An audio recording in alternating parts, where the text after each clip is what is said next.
Quand elle a un problème là, il y a prendre gel parce que. Hola, buenas. Buenas tardes. Dígame, ¿qué pasó? Buenas tardes, de la luz, que vinimos a ver el medidor. ¿Ya?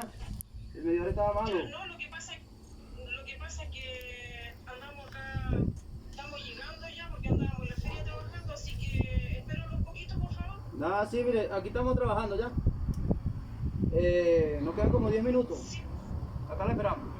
Ya, pero no tenían por qué haber metido mano ustedes, si a nosotros estábamos ayer ahí. ¿Y qué pasó con la luz?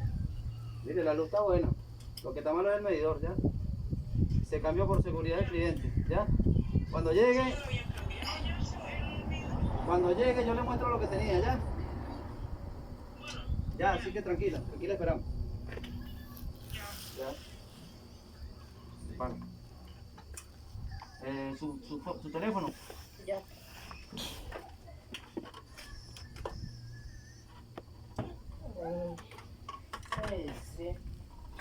Je viens changer les gratis. Je viens changer compte à gratis parce que compte a un problème.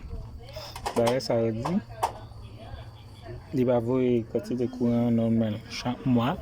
C'est 9 lucas seulement qui monte comme prix. 9,000 pesos. L'État s'est posé plus. Qu'on a été venu garder, on vient un problème dans la quantité, il vient changer gratis. Sans aucun problème. Sans c'est pas mettre sur religion, nous t'avons gardé, l'autre monde t'avons défendu, on t'a dit. Mon yo pas de main ba la ça va là, y a peut-être mettre car la venir. Mais vient changer ça gratis.